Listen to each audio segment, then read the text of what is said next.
இது மதிய சமயம். உணவகத்துல சில கஸ்டமருங்க உட்கார்ந்து இருந்தாங்க. மோகன் கோவப்படுற சுபாவம் கொண்ட ஒரு மனுஷன். அவர் எப்பவும் கஸ்டமருங்க கிட்ட சண்டை போட்டுக்கிட்டே இருப்பாரு. அவருடைய மனைவி சம்கி கவுண்டர்ல நின்னுட்டு இருந்தா. அப்புறம் வேலைக்கார லலன் கஸ்டமருங்களுக்கு சாப்பாடு பரிமாறிட்டு இருந்தாரு. அட மோகன் அண்ணன், சாப்பாட்டுல உப்பு கம்மியா இருக்கு. அப்பா, இங்க சாப்பிட வந்தியா இல்ல குறை சொல்ல வந்தியா? புத்திசாலி மாதிரி எல்லாம் பேசாத. அண்ணே, நாங்க காசு கொடுத்து சாப்பிடுறோம், கொஞ்சம் நல்லா சமைக்கலாம்ல. இது என்ன உங்க அப்பா ஹோட்டலா? குடிக்கலன்னா சாப்பிடாத. கஸ்டமருங்க முணுமுணுக்க ஆரம்பிச்சாங்க. சில பேர் சாப்பிடுறத விட்டுட்டு வெளியில போக ஆரம்பிச்சாங்க. வரவங்க எல்லாம் இப்படி விரட்டிக்கிட்டு இருந்தா அப்புறம் எப்படி உணவகத்தை நடத்த முடியும்? நீ குறுக்க வராத. பிசினஸ் எப்படி பண்ணணும்னு எனக்கு நல்லா தெரியும். இது சாயந்தர சமயம். தலைவர் போலா பிரசாத் வீட்டு வாசல்ல நின்னுட்டு இருந்தாரு. அம்பா தேவி, அதாவது மோகனோட பாட்டி, கதவு கிட்ட நின்னுட்டு இருந்தாங்க. அம்பாதேவி, மோகனோட உணவகத்துல தினமும் ஏதாவது பிரச்சனை நடந்துட்டு இருக்கு. இன்னைக்கு அவன் என்னையும் திட்டான். எனக்கு தெரியும், ஆனா நான் சொல்றதையும் அவன் கேட்க மாட்டேங்கிறானே. நான் அவனுக்கு புரிய வைக்கிறதுக்கு முயற்சி பண்றேன். மோகன் உள்ள நின்னு கேட்டுட்டு இருந்தாரு. அப்புறம் வெளியே வந்தாரு. தலைவரே, உங்களுக்கு வேற எந்த வேலையும் இல்லையா? எப்ப பார்த்தாலும் என்ன வந்து குறை சொல்லிட்டு இருக்கீங்க. இங்க பாருப்பா, எல்லாம் உன் நல்லதுக்கு தான் சொல்றோம். இதே மாதிரி நடந்துட்டு இருந்துச்சுன்னா அப்புறம் உன்னோட உணவகத்தை மூட வேண்டியதா இருக்கும். அப்புறம் உன்னோட மரியாதையும் போயிடும். மரியாதைய பத்தி எனக்கு கவலை இல்ல. வயிறை நிறைக்கிறதுக்கு தான் உணவகம் நடத்துறேன். நீங்க இங்க இருந்து கிளம்புங்க. தலைவர் ரொம்ப கோவப்பட்டு அங்கிருந்து போயிட்டாரு. அம்பாதேவி மோகனை பார்த்துட்டு என்ன சொன்னாங்கன்னா, இங்க பாருப்பா, இப்படி சண்டை போட்டா எப்படிப்பா சம்பாதிக்க முடியும்? பாட்டி, நீங்களும் பழைய காலத்து விஷயத்தையே பேசிட்டு இருக்காதீங்க. நான் எப்படி இருக்கணும் அப்படிதான் இருப்பேன். ராத்திரி சமயம் மோகனும் சம்கியும் ரெண்டு பேரும் பேசிட்டு இருந்தாங்க. இங்க பாருங்க, நாள் முழுக்க நீங்க உணவகத்துல சண்டை போட்டுட்டு இருக்கீங்க. ஆனா உண்மையான கஜானா இந்த வீட்டுக்குள்ள மறைஞ்சிருக்கு. நீ என்ன சொல்ற?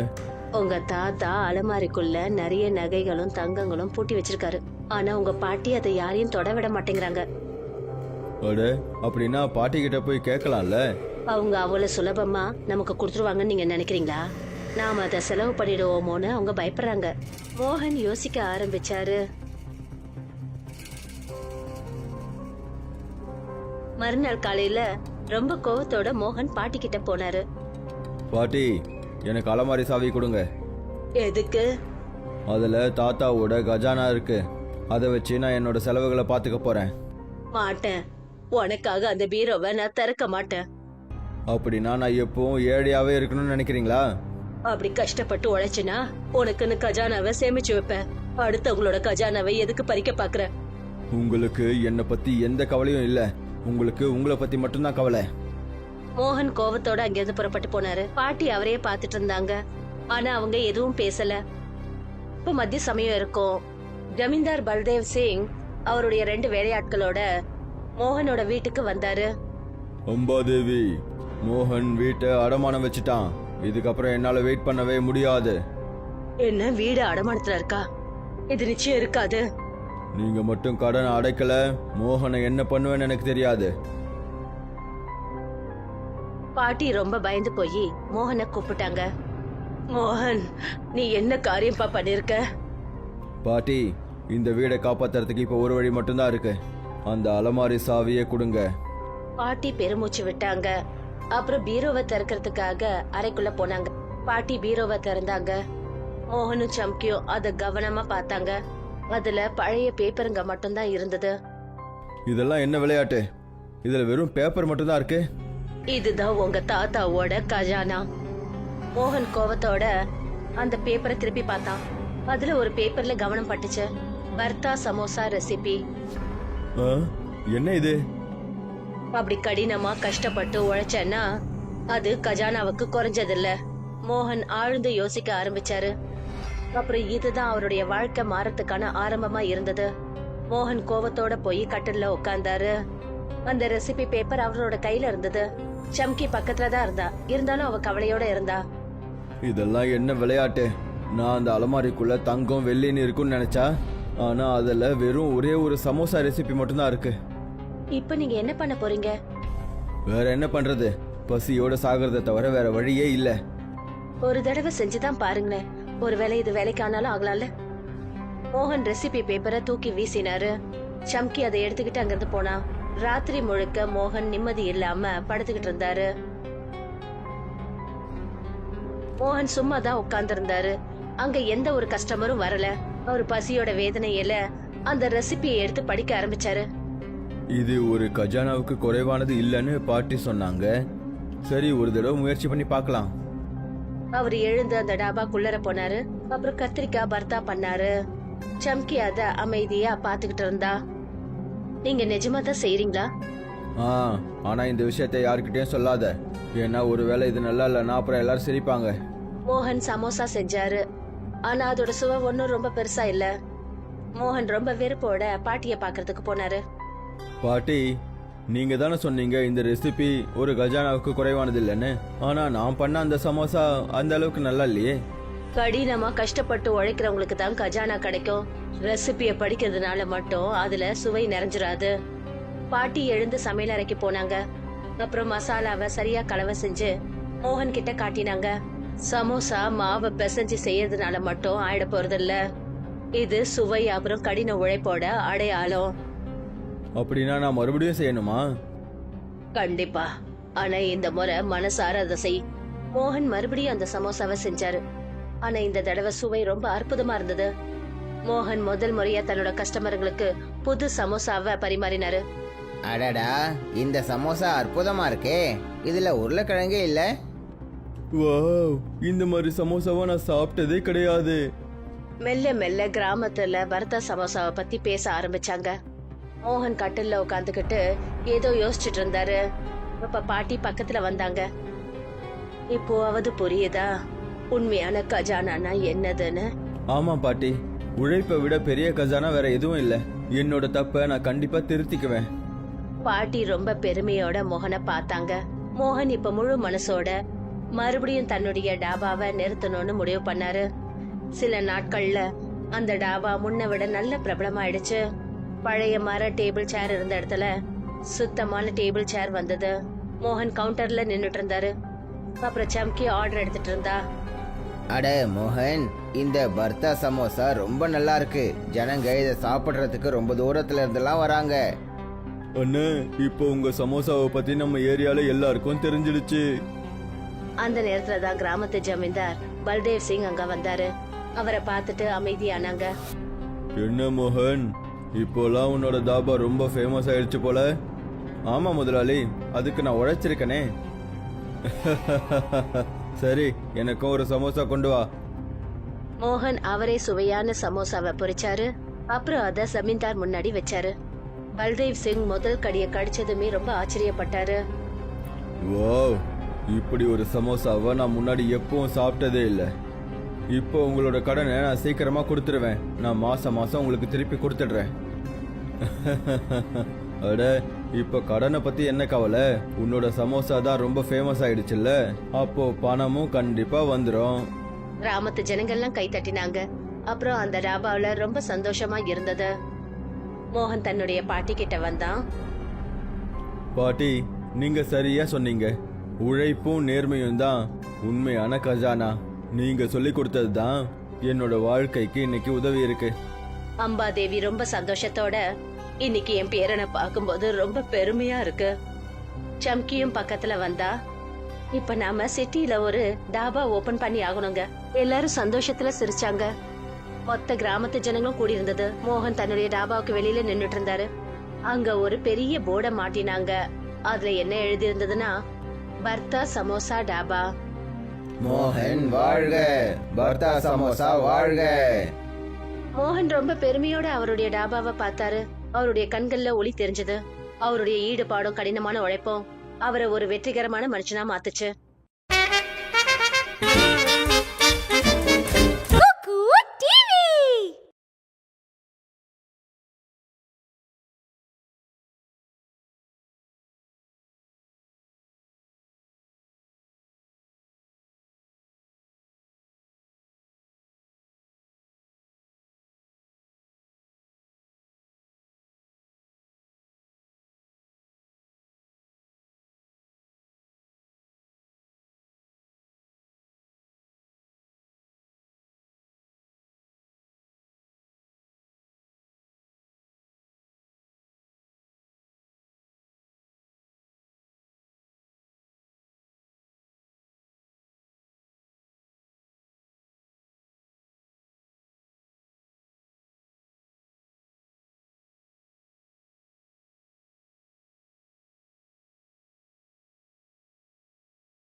दोपहर का वक्त था। ढाबे में कुछ ग्राहक बैठे थे। मोहन गुस्सैल बर्ताव का आदमी था, जो हमेशा ग्राहकों से झगड़ता रहता था। उसकी बीवी चमकी काउंटर के पीछे खड़ी थी और नौकर लल्लन ग्राहकों को खाना परोस रहा था। अरे मोहन भाई, दाल में नमक कम लग रहा है। अरे यहाँ खाना खाने आए हो या जांच करने? ज्यादा होशियारी मत दिखाओ। भाई पैसे देकर खाना खा रहे हैं, थोड़ा ठीक से बना दिया करो। तेरे बाप का होटल है क्या? नहीं पसंद है तो मत खाना। ग्राहकों में हलचल मच जाती है। कुछ लोग खाना छोड़कर जाने लगते हैं। ऐसे सबको भगाते रहोगे तो ढाबा कब तक चलेगा? तू बीच में मत पड़, मैं जानता हूँ कि धंधा कैसे करते हैं। शाम का वक्त था। मुखिया भोला प्रसाद घर के बाहर खड़े थे। अम्बा देवी, जो कि मोहन की दादी थी, दरवाजे पर खड़ी थी। अम्बा देवी, मोहन के ढाबे पर रोज झगड़े होते रहते हैं। आज तो उसने मुझे भी डांट दिया। जानती हूँ, मगर वो मेरी बात भी नहीं मानता। मैं उसे समझाने की कोशिश करूँगी। मोहन अंदर से सुन रहा होता है और बाहर आ जाता है। मुखिया जी, आपको कोई दूसरा काम नहीं बचा क्या? हर बार मेरी शिकायत लेकर चले आते हो। मैं तो तुम्हारे भले के लिए कह रहा हूँ। अगर ऐसे ही चलता रहा ना, तो तेरा ढाबा भी बंद हो जाएगा और इज्जत भी चली जाएगी। इज्जत की परवाह मुझे नहीं है। पेट भरने के लिए मेरा ढाबा चला रहा हूँ। अब जाइए यहाँ से। मुखिया जी गुस्से में चले जाते हैं। अम्बा देवी मोहन की ओर देखती है और कहती है, बेटा, जबान से कमाओगे या झगड़े से? दादी, आप भी वही पुराने बातें लेकर बैठ गई। मैं जैसा हूँ वैसा ही रहूंगा। रात के वक्त मोहन और चमकी चारपाई पर बैठे थे। सुनिए, अब दिन भर ढाबे में लड़ते रहते हैं, लेकिन असली खजाना तो इस घर में छुपा हुआ है। क्या मतलब? आपके दादाजी ने तिजोरी में बहुत सारा सोना चांदी रखा था। दादी उसे किसी को हाथ तक नहीं लगाने देती हैं। अरे तो फिर दादी से मांगते क्यों नहीं? क्या आपको लगता है कि वो इतनी आसानी से दे देंगी? उन्हें लगता है कि हम खर्च कर देंगे। मोहन सोच में पड़ जाता है। अगली सुबह मोहन गुस्से में दादी के पास पहुंचता है। दादी, मुझे तिजोरी की चाबी दो। क्यों? उसमें दादाजी का खजाना रखा है, जिससे मैं अपनी होटल चला सकता हूँ। नहीं, वो तिजोरी तुम्हारे लिए नहीं खुल सकती। तो क्या मैं हमेशा गरीबी में मरता रहूं? अगर मेहनत करोगे तो खुद का खजाना बना लोगे। दूसरों का खजाना क्यों लेना चाहते हो? आपको तो मेरी कोई परवाह नहीं है, बस खुद के लिए बचा कर रखा है। मोहन गुस्से में चला जाता है। दादी उसे देखती रहती है, लेकिन कुछ नहीं कहती। दोपहर का वक्त था। जमींदार बलदेव सिंह अपने 2 कारिंदों के साथ मोहन के घर पर आता है। अम्बा देवी, मोहन ने घर गिरवी रख दिया है। अब मैं और इंतजार नहीं करूंगा। घर गिरवी? ये नहीं हो सकता। अगर कर्ज नहीं चुकाया तो मैं मोहन को देख लूंगा। दादी घबराकर मोहन को बुलाती है। मोहन, ये क्या कर दिया तूने? दादी, इस घर को बचाने का सिर्फ एक ही तरीका है, तिजोरी की चाबी दे दो। दादी गहरी सांस लेती हैं और तिजोरी खोलने के लिए कमरे में जाती हैं। दादी तिजोरी खोलती हैं। मोहन और चमकी ध्यान से देखते हैं। अंदर सिर्फ पुराने कागजात होते हैं। ये क्या मजाक है? इसमें तो सिर्फ कागज है। यही तुम्हारे दादाजी का खजाना है। मोहन गुस्से में कागजों को पलटता है और एक कागज पर नजर पड़ती है। भरता समोसा रेसिपी। हाँ? ये क्या है? अगर मेहनत और ईमानदारी से काम किया तो ये किसी भी खजाने से कम नहीं है। मोहन गहरी सोच में पड़ जाता है और यहीं से उसकी जिंदगी बदलने की शुरुआत होती है। मोहन गुस्से में चारपाई पर बैठ जाता है। रेसिपी का कागज उसके हाथ में था। चमकी पास थी, लेकिन वो भी परेशान थी। ये क्या मजाक है? मैंने तो आपसे सोने चांदी की उम्मीद की थी, लेकिन इसमें सिर्फ एक समोसे की रेसिपी निकली। तो अब क्या करोगे? और क्या करूं? भूखे मरने के अलावा कोई रास्ता नहीं है। एक बार बनाकर देख लो, शायद ये सच में काम करे। मोहन रेसिपी का कागज फेंक देता है। चमकी उठकर चली जाती है। रात भर मोहन बेचैनी से करवटें बदलता रहता है। मोहन खाली बैठे हुए था, कोई ग्राहक नहीं आ रहा था। वो भूख से परेशान होकर रेसिपी को उठाकर पढ़ता है। अगर दादी कह रही थी कि ये खजाने से कम नहीं, तो एक बार आजमा ही लेता हूँ। वो उठकर ढाबे के अंदर जाता है और बैंगन का भरता बनाने लगता है। चमकी उसे चुपचाप देख रही होती है। तुम सच में बना रहे हो? हाँ, लेकिन ये बात किसी से कहना मत, क्योंकि अगर किसी को पता चला तो सब हंसेंगे। मोहन ने समोसे बनाए, लेकिन उनका स्वाद कुछ खास नहीं था। मोहन निराश होकर दादी के पास जाता है। दादी, आप कहती थी कि ये रेसिपी किसी खजाने से कम नहीं, लेकिन मेरे समोसे तो लजीज नहीं बने। खजाना मेहनत करने वालों को ही मिलता है, सिर्फ रेसिपी पढ़ने से कोई लिज्जत नहीं आ जाती। दादी उठकर रसोई में जाती है और मसालों का सही मिश्रण बनाकर मोहन को दिखाती है। समोसा केवल मैदे और आलू का खेल नहीं होता, ये स्वाद और मेहनत की पहचान होती है। तो अब मुझे फिर से बनाना होगा? बिल्कुल, लेकिन इस बार दिल से बनाना। मोहन दोबारा समोसे बनाता है और इस बार स्वाद लाजवाब आता है। मोहन पहली बार अपने ग्राहकों को नए समोसे परोसता है। अरे, ये समोसा तो लजीज है, इसमें आलू नहीं है। ऐसा समोसा तो कभी खाया ही नहीं। धीरे धीरे गांव में भरता समोसे की चर्चा होने लगती है। मोहन अपनी चारपाई पर बैठा कुछ सोच रहा था। दादी पास आती हैं। अब समझ आया कि असली खजाना क्या होता है। हाँ दादी, मेहनत से बड़ा कोई खजाना नहीं। अब मैं हकीकत में अपनी गलती सुधारूंगा। दादी गर्व से मोहन को देखती हैं। मोहन अब पूरी लगन से अपने ढाबे को फिर से खड़ा करने का मन बना चुका था। कुछ दिन बाद ढाबा अब पहले से कहीं ज्यादा चमक रहा था। लकड़ी की पुरानी बेंचों की जगह साफ सुथरी टेबल आ गई थी। मोहन काउंटर पर खड़ा था और चमकी ऑर्डर संभाल रही थी। अरे मोहन, ये भरता समोसा तो कमाल का है। लोग इसे खाने के लिए दूर दूर से आते हैं। भाई, अब तेरी समोसे की महक पूरे इलाके में फैल गई है। इतने में गांव का जमींदार बलदेव सिंह आता है। समोसे देखकर चौंक जाता है। क्यों रे मोहन, आजकल तो बहुत चर्चे में है तेरा ढाबा। बिल्कुल मालिक, मेहनत रंग लाई है। चल, एक समोसा मुझे भी खिला। मोहन खुद ताजा भरता समोसा तलता है और जमींदार के सामने रखता है। बलदेव सिंह पहला निवाला लेते ही हैरान रह जाता है। वाह, ऐसा समोसा तो मैंने पहले कभी नहीं चखा। अब आप अपना कर्ज मुझसे वसूल सकते हैं। मैं हर महीने आपको किश्तें दे दूंगा। अरे, अब कर्ज की क्या फिक्र। अगर तेरा समोसा इतना बढ़िया बिक रहा है तो पैसे तो अपने आप आते रहेंगे।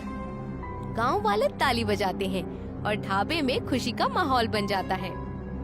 मोहन अपनी दादी के पास आता है। दादी, आपने ठीक कहा था।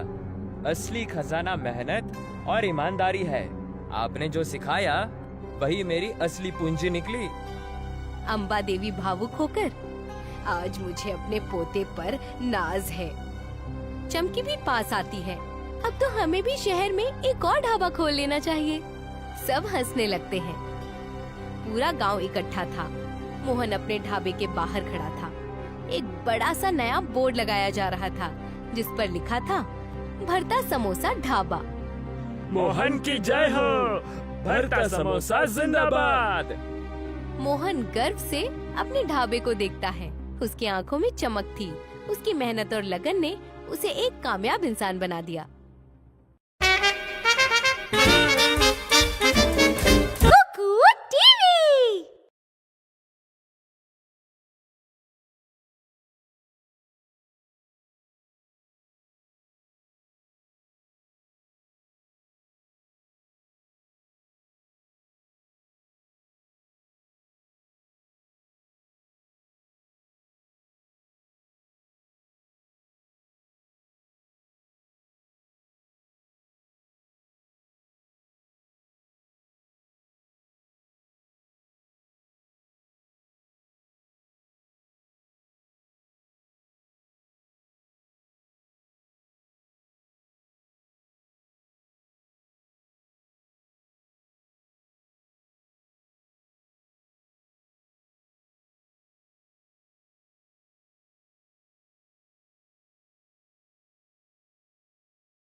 दुपारचा वेळ होता. ढाब्यामध्ये काही ग्राहक बसलेले होते. मोहन रागिष्ट स्वभावाचा माणूस होता, जो फक्त ग्राहकांची भांडतच राहायचा. त्याची बायको चमकी काउंटरच्या मागे उभी होती आणि नौकर लल्लन ग्राहकांना जेवण वाढत होता. अरे मोहन भाऊ, डाळीमध्ये मीठ कमी आहे. अरे इथं जेवण करायला आलायत का तपासणी करायला आलायत? जास्त शहाणपणा नका करू. भाऊ पैसे देऊन जेवण करतोय, थोडं नीट बनवत जा ना. तुझ्या बापाचं हॉटेल आहे का? नाही आवडत तर नको खाऊस. ग्राहकांमध्ये हलचल मचते. काही लोक जेवण सोडून जायला लागतात. असं सगळ्यांना इथून पळून लावून द्याल तर ढाबा कितपर्यंत चालेल? तू मध्ये नको पडूस. मला माहितीये की बिझनेस कसा करायचा. संध्याकाळचा वेळ होता. मुखिया भोला प्रसाद घराच्या बाहेर उभा होता. अंबा देवी, जी मोहनची आजी होती, ती दरवाज्यावर उभी होती. अंबादेवी, मोहनच्या ढाब्यावरती रोज भांडणं होत असतात. आज तर तो माझ्यावरही रागवलाय. माहित आहे, पण तो माझं पण नाही ऐकत. मी त्याला समजवण्याचा प्रयत्न करेल. मोहन आतून ऐकत होता आणि बाहेर येतो. मुखियाजी, तुम्हाला काही दुसरं काम नाही राहिलंय का? दरवेळेस माझी तक्रार घेऊन येतात इथे. बेटा, मी तुझ्या भल्यासाठीच बोलत आहे. आणि जर असंच चालत राहिलं तर तुझा ढाबा सुद्धा बंद होईल आणि इज्जत सुद्धा चालली जाईल. इज्जतीची काळजी मला नाहीये. पोट भरण्यासाठी ढाबा चालवतोय. आता जा इथून. मुखियाजी रागात तिथून निघून जातात. अंबादेवी मोहनकडे बघते आणि बोलते, बाळा, जिबेने कमवणार आहेस की झगड्यांने? आजी, तू पण त्या जुन्या गोष्टीच घेऊन बसलीयस. मी जसा आहे तसाच राहणार. रात्रीच्या वेळेस मोहन आणि चमकी चारपाईवर बसलेले होते. ऐका, तुम्ही दिवसभर ढाब्यावर भांडत असता, पण खरा खजाना तर या घरामध्ये लपलेला आहे. म्हणजे काय? तुमच्या आजोबांनी एका तिजोरीमध्ये खूप सगळं सोनं आणि चांदी ठेवलेलं होतं. आजी त्याला कुणालाही हात पण लावायला देत नाही. अरे, मग आजीकडून मागत का नाहीये? का तुम्हाला वाटतं की ती सहजच आपल्याला ते देईल? तिला वाटतं की आपण हे खर्च करून टाकेल. मोहन विचारात पडतो.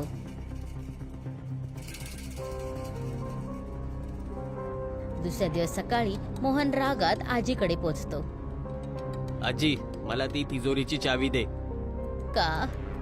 त्याच्यामध्ये आजोबांचा खजाना ठेवलाय, ज्याने मी माझं कर्ज सोडवू शकतो. नाही, ती तिजोरी तुझ्यासाठी नाही उघडू शकत. तर काय मग मी नेहमी गरिबीमध्ये मरत राहू? जर मेहनत कराल तर स्वतःचा खजाना बनवशीला. दुसऱ्याचा खजाना का हवाय तुम्हाला? तुला तर माझी काही काळजीच नाहीये. फक्त सगळं स्वतःसाठी वाचवून ठेवलंय. मोहन रागात तिथून निघून जातो. आजी त्याला बघत राहते, पण काहीच बोलत नाही. दुपारचा वेळ होता. जमीनदार बलदेव सिंग आपल्या 2 कारिंद्यांबरोबर मोहनच्या घरी येतो. अंबादेवी, मोहनने हे घर तारण ठेवलंय. आता मी जास्त वाट बघणार नाहीये. घर गिरवी? हे नाही होऊ शकत. जर कर्ज नाही चुकवलं तर मी मोहनला बघून घेईल. आजी घाबरते आणि मोहनला बोलवते. मोहन, हे काय केलास रे तू? आजी, या घराला वाचवायचा आता एकच रस्ता आहे. तिजोरीची चावी दे. आजी एक मोठा श्वास घेते आणि तिजोरी उघडण्यासाठी खोलीमध्ये जाते. आजी तिजोरी उघडते. मोहन आणि चंकी एकटक बघतात. आत फक्त जुने कागद होते. ही काय चेष्टा आहे? याच्यामध्ये तर फक्त कागद आहेत. हाच तुमच्या आजोबांचा खजाना आहे. मोहन रागामध्ये कागदांना परततो आणि एका कागदावर त्याची नजर पडते. भरता समोसा रेसिपी. हा? हे काय आहे? जर मेहनत आणि इमानदारीने काम केला तर हा एका खजान्याशी कमी नाहीये. मोहन एका गाढ विचारात पडतो आणि इथूनच त्याचं जीवन बदलण्याची सुरुवात होते. मोहन रागात चारपाईवर बसलेला होता. रेसिपीचा कागद त्याच्या हातामध्ये होता. चमकी जवळच होती, पण ती पण परेशान होती. ही काय चेष्टा आहे? मी तिजोरीमध्ये सोने चांदी असेल वाटलं होतं आणि याच्यामध्ये फक्त एक समोस्याची रेसिपी निघाली. तर आता काय करायचं? अजून काय करू? उपाशी मरण्याशिवाय अजून काही दुसरा रस्ता नाहीये. एकदा बनवून बघा, बहुतेक हे नक्कीच काम करेल.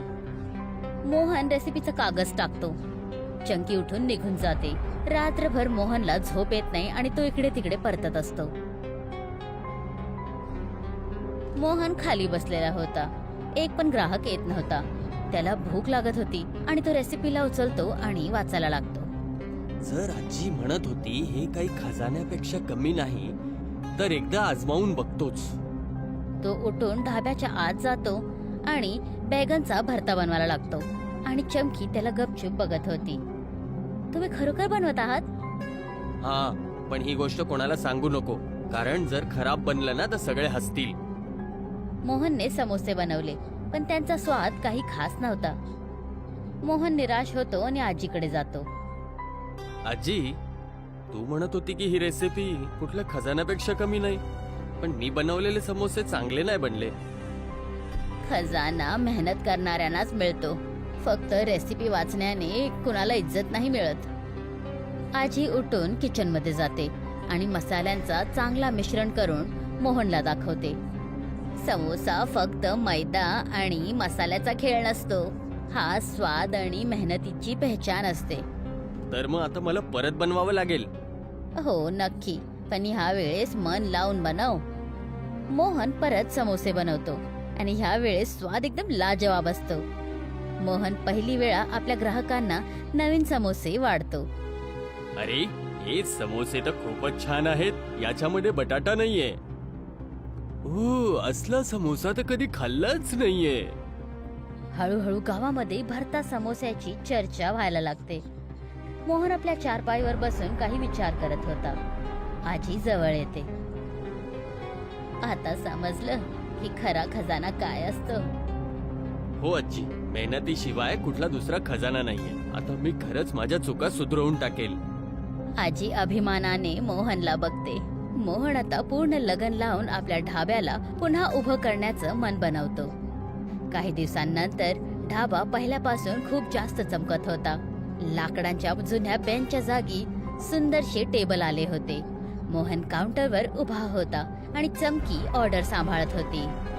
अरे मोहन, हा भरताचा समोसा तर खूपच छान आहे. ईदाला खाण्यासाठी लोक खूप दुरून दुरून येत आहेत. भाऊ, आता तुझ्या समोस्याचा सुगंध तर पूर्ण इलाक्यामध्ये गेलेला आहे. इतक्यात गावाचा जमीनदार बलदेव सिंग येतो.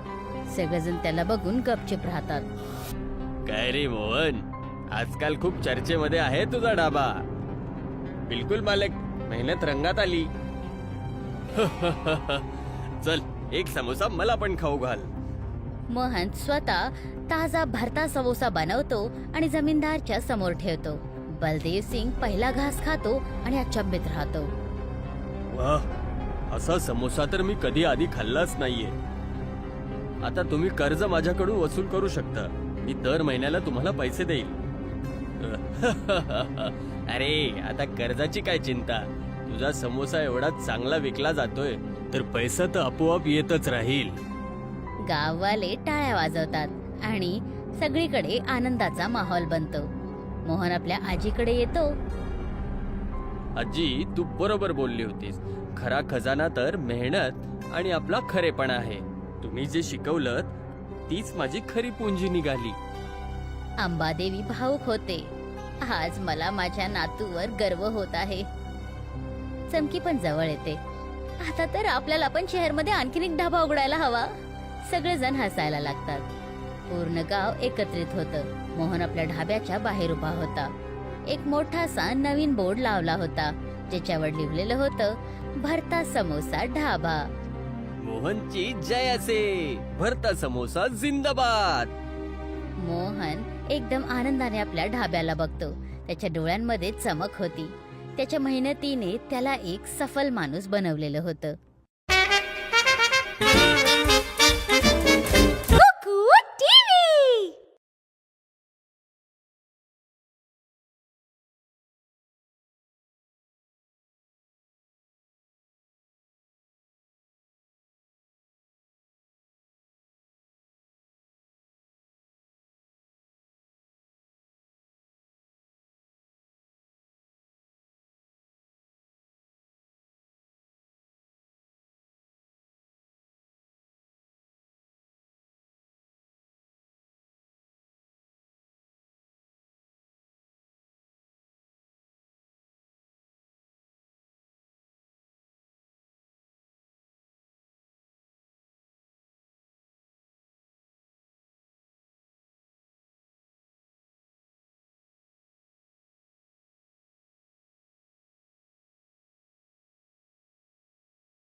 কাহিনী হলো বিহারের কমলপুর গ্রামের। শ্রদ্ধা ও সংস্কৃতিতে ভরপুর এই গ্রামে আমিষ খাবার খাওয়া কঠোরভাবে নিষিদ্ধ। আসলে বছর দুয়েক আগে এই গ্রামে একটা বড় দুর্ঘটনা ঘটেছিল। গ্রামে বসবাসকারী ছেলে কিষণ, তার নিজস্ব ফুড কার্ট ছিল, যেখানকার অমলেট খেয়ে হঠাৎ অসুস্থ হয়ে পড়েন অর্ধশতাধিক মানুষ। আর তাদের অবস্থা এতটাই খারাপ ছিল যে 6 থেকে 7 মাস ধরে তাদের চিকিৎসা চলছিল। কিন্তু পরে ভগবানের কৃপায় সবকিছু ঠিক হয়ে যায়। আর তখন থেকে সবকিছু ঠিক হয়ে যায়, আর কমলপুর গ্রামে শুধু ডিম নয়, আমিষ খাবার সম্পূর্ণ নিষিদ্ধ হয়ে যায়। ছি ছি ছি, এই পৃথিবীতে কি হচ্ছে? কি যে বলি তোমাকে, কি হয়েছে? একটু আগে আমি একটা রেসিপি দেখলাম, চিকেন কাবাব। আরে চিকেন কাবাব, এটা আবার কোনো খাবার জিনিস নাকি? হ্যাঁ, একবার দেখি আমার মনটা পুরো খারাপ হয়ে গেল। কি হয়েছে গো, তুমি কেন ওর ওপরে রাগ করছো? চলো একটা কাজ করি, মোবাইলটা আমাকে দাও, আমি রেখে দিচ্ছি। তখন কমলপুর গ্রামের মানুষের অভ্যেস এমনই ছিল, কিন্তু তারা বলে না, পরিবর্তনই জীবনের একমাত্র স্থায়ী নিয়ম। তাই এখন কমলপুরের পরিবর্তনের সময় এসে গেছিল, এবং এটি গ্রামে আসা একজন নতুন সদস্যের সাথে শুরু হয়েছিল, যিনি একজন বৈজ্ঞানিক ছিলেন। বেশ ভালোই পরিষ্কার করেছো তুমি, আগে ধন্যবাদ। আচ্ছা শোনো, এবার তাড়াতাড়ি দোকান থেকে আমার জন্য 4টে ডিম নিয়ে এসো, আর খুব ভালো একটা অমলেট বানিয়ে দেবো। কিন্তু কি, আমি ডিম নিয়ে আসবো আর আপনার জন্য অমলেট তৈরি করবো? হ্যাঁ একদম, এ তো অবাক হওয়ার কি আছে। আসলে ব্যাপারটা হলো যে এই গ্রামে আমিষ খাওয়াটা মানা রয়েছে। কে, কেন? আসলে ব্যাপারটা হলো যে 2 বছর আগে আমাদের গ্রামে খাবারের গাড়িতে অমলেট তৈরি করা হয়েছিল, আর অদ্ভুত ঘটনা ঘটেছিল। ওই অমলেট থেকে গ্রামের প্রায় 50 জন অসুস্থ হয়ে পড়েছিল। প্রায় 6 মাস পর্যন্ত ওদের চিকিৎসা হয়েছে। কে, 6 মাস? এই তুমি মিথ্যে বলছো কিন্তু। না না বৈজ্ঞানিক বাবু, আমি সত্যি বলছি, কোনো রকম মিথ্যে নেই এতে।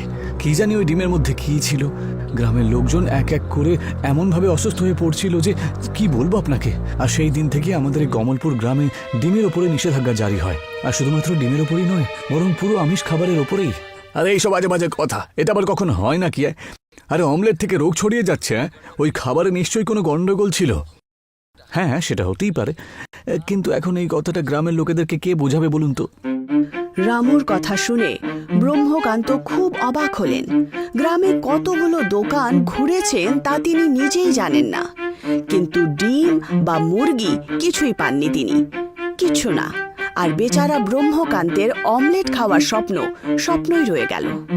হে ঈশ্বর, এ কি গন্ডগোল বলুন তো? এটা আবার কোনো খাবার নাকি? এই জলের মতন ডাল, বেশ আর তরকারি, সেদ্ধ করা ভাত। হায় ঈশ্বর, আমি আর পারবো না। হে ঈশ্বর, এখন তুমি আমাকে এর থেকে রক্ষা করবে। বিচলিত ব্রহ্মকান্ত ঈশ্বরের কাছে অভিযোগ জানাচ্ছিলেনই, তক্ষুনি তার চোখ পড়ে সামনে চলমান টিভিতে। সেই টিভিতে এক জাপানি বিজ্ঞানীর এক অদ্ভুত আবিষ্কারের কথা বলা হচ্ছিল, যাতে তিনি এই 2 ফলের গুণ, ব্লুবেরি ও চিকুর সমন্বয়ে ঘটিত একটা নতুন ফল তৈরি করেন। আরে বাহ, এ তো বেশ দুর্দান্ত প্রয়োগ। আমিও বরং এরকমই কিছু একটা অদ্ভুত আবিষ্কার করে দিই। ব্রহ্মকান্ত টিভিতে যে আবিষ্কার দেখেছিলেন তাতে তিনি দারুণভাবে অনুপ্রাণিত হন। তিনি ভাবলেন, আমি কেন এমন কিছু করি না যাতে আমি একটি অমলেট পেতে পারি এবং কেউ এটি সম্পর্কে জানতেও না পারে। পরের দিন খুব ভোরে ব্রহ্মকান্ত পার্শ্ববর্তী গ্রামে চলে যান। সেখান থেকে নিঃশব্দে 1 বালতি ডিম নিয়ে আসেন, আর তার সাথেই কিছু নারকেলও নিয়ে আসেন। চলো, শেষমেশ সমস্ত জিনিস নিয়ে নিয়েছি, এবার আমার কাজে লেগে পড়তে হবে। ব্রহ্মকান্ত তার অভিনব আবিষ্কারের সূচনা করেন। তিনি তার ল্যাবে ডিম এবং নারকেলের নির্যাস একসাথে মিশ্রিত করেন এবং সেই মিশ্রিত নির্যাসটি একটি খালি নারকেলে ঢেলে দেন। তারপর সেই নারকেল মাটিতে বপন করেন, আর এখন উনি অপেক্ষা করছিলেন পরিণামের। বেশ কয়েক মাসের ব্যাপার, তারপর দেখো সমস্ত গ্রামবাসীর অবাক হয়ে যাবে। আমার পৃথিবীতে অনেক নামও হবে, আর এক ঝটকায় সবকিছু নতুন অমলেট খাওয়ার সুযোগ পেয়ে যাবে। বাহ, সর্বোপরি ব্রহ্মকান্ত তার আবিষ্কারে খুব খুশি হয়ে গেছিলেন। তিনি নিশ্চিত ছিলেন যে এই অনন্য পরীক্ষাটি সফল হতেই চলেছে। দিনে দিনে নারকেল গাছ বড় হতে লাগলো, আর তাই বাড়তে লাগলো। ব্রহ্মকান্তের আশাও আস্তে আস্তে বেড়ে যায়। গ্রামে আস্তে আস্তে ফিস ফিস আর গুজব ছড়াতে শুরু করে দেয়। কি হয়েছে রামু, কি হয়েছে? আরে কি আর বলি কিষান দাদা, সবকিছু ঠিকঠাকই রয়েছে, চাষবাসও বেশ ভালোই চলছে। আর তার সাথে যে নতুন বৈজ্ঞানিক এসেছেন না, ওনার বাড়ি সামলানোর একটা কাজ পেয়েছি, ওনার সাহায্যেই সবকিছু চলে যাচ্ছে। যাক, এ তো বেশ ভালো ব্যাপার। এর থেকে তো তোমার বেশ ভালো রোজগারও হচ্ছে এখন। হ্যাঁ, সেটা তুমি বলতেই পারো। আচ্ছা, একটা কথা জিজ্ঞাসা করার ছিল তোমাকে। হ্যাঁ হ্যাঁ, বলুন না। শুনেছি যে তোমার ওই বৈজ্ঞানিক সাহেব নাকি কোনো বড় অদ্ভুত কিছু একটা আবিষ্কার করছেন। কি আর বলি এখন তোমায়, কিছু একটা করছেন ঠিকই, সারাদিন শুধুমাত্র ওই ওনার প্রয়োগশালাতে পড়েই থাকেন, আর কখনো কখনো বাগানে ঘুরে বেড়ান। কিছু একটা করছেন বই কি উনি, কিন্তু আমি কিছুই বুঝতে পারি না।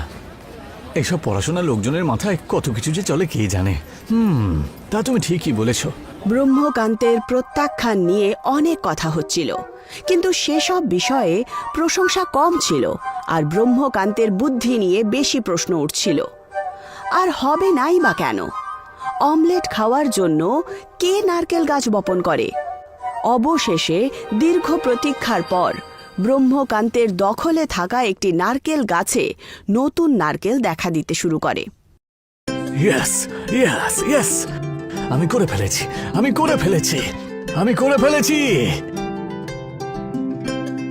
আরে আরে বৈজ্ঞানিক বাবু, কি হলো? এরকম চিৎকার করছেন কেন? আরে জিজ্ঞাসা করছো কি? তুমি দেখতে পাচ্ছ না আমি নতুন নারকেল চলে এসেছে? ব্রহ্মকান্তের কথা শুনে রামু তীক্ষ্ণ দৃষ্টিতে তাকাতেই তার চোখ বিস্ফোরিত হয়ে গেল। সে গাছে দেখতে পায় যে সেই গাছে অনেক বড় আর মোটা নারকেল ঝুলছিল। আরে বাহ, এ তো বেশ অবাক কাণ্ড। আরে এখনো কিছুই হয়নি, অবাক হওয়ার এখন অনেক কিছুই আছে। তার মানে? ব্রহ্মকান্ত রামুর প্রশ্নের কোনো উত্তর দিলেন না। আরে আরে সাহেব, আপনি এটা কি করছেন? দেখতে পাচ্ছ না কাজ করছি, তোর জন্য স্পেশাল আবিষ্কারক নারকেলের অমলেট তৈরি করছি, আর সেটাও একটু অন্যরকম ভাবে রে। কি অমলেট? মানে ডিম? না না না না না, আমি এসব খাবো না। আমাকে আবার হাসপাতালে ভর্তি হতে চাই না। আমি চললাম বাবু। রামু ঘটনাস্থল থেকে পালাতে উদ্যত হলে ব্রহ্মকান্ত তাকে থামিয়ে দেন। রামু দাঁড়াও। না বাবু, আমাকে যেতে দিন। দেখো, তোমাকে বললাম না থাকতে, নয়তো তোমাকে কাম থেকে বের করে দেব, আর অন্য কাউকে কাজে নেব, ঠিক আছে? তাকে আবার দ্বিগুণ পয়সা দিয়ে, বুঝেছ? কি দ্বিগুণ পয়সা? তাহলে ঠিক আছে। টাকার কথা শুনে রামু থেমে যায়, কিন্তু ভেতরে ভেতরে তখনও তার বুক কাঁপছিল। সে দেখতে পায় ব্রহ্মকান্ত সেই নারকেল ভেঙে ডিমের মতো ছুঁড়তে লাগলো, যা থেকে সাদা নির্যাস অনেকটা বেরিয়ে আসে। আরে বাহ, দেখে তো ঠিকঠাকই মনে হচ্ছে। আরে একবার খেয়ে তো দেখো তুমি, খেতেও দারুণ হবে এটা, বুঝেছো? নারকেলের নির্যাসে ব্রহ্মকান্ত হলুদ, মশলা, মরিচ আর তার সাথে কিছু ফলও মেশান, যেমন আমের টুকরো, চিকু, আঙুর, টুটি ফ্রুটি ইত্যাদি। তারপর সেই মিশ্রণটা বড় আর চওড়া একটা প্যানে তেল মিশিয়ে সেই মিশ্রণটা বেক করেন। ব্রহ্মকান্ত আর রামু দুজনই তাকে দেখে চমকে যায়। আরে যেমন ভেবেছিলাম তার চেয়ে বড় দেখছি। নারকেল, মরিচ, মশলা এবং ফলের মিশ্রণে তৈরি এই উদ্ভাবক অমলেটটি প্যানে ছড়িয়ে পড়ে এবং আমের অমলেট দিয়ে বেশ পূর্ণ ও তুলতুলে ছিল। যাক বাবা, শেষমেশ হয়ে গেছে দেখছি। চলো রামু, এবার দুজন মিলে খাই এটাকে। ব্রহ্মকান্তের কথা শুনে রামু ভয়ে ভয়ে এক গ্রাস খেয়ে নেয়, আর সে মন্ত্রমুগ্ধ হয়ে যায়। সেই অমলেটটা তার খুবই মশলাদার এবং খুব ভালো লাগে, আর তার সাথেই ফলের স্বাদে যোগ হয়েছে ভিন্ন এক মিষ্টি। সে খুশি হলো যে এই অমলেটটি অন্য কোনো অমলেটের মতো নয়, তাতে তার কিছুই হয়নি। বাহ বাহ, কি সুন্দর খেতে বাবু, এ তো সত্যি দুর্দান্ত অমলেট। আমার কিচ্ছু হয়নি, কিচ্ছু হলো না আমার। দেখলে তো, আমি বলেছিলাম না কিচ্ছু হবে না। আরে তুমি শুধু শুধু ভয় পাচ্ছিলে। এবার চলো তাড়াতাড়ি এই ফ্রুটি অমলেটটাকে শেষ করো।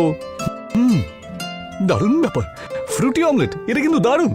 ব্রহ্মকান্তের কথায় রামু খুব খুশি হয়, আর তার সাথেই ব্রহ্মকান্তের এই সফল আবিষ্কারের আলোচনা চারদিকে ছড়িয়ে পড়ে।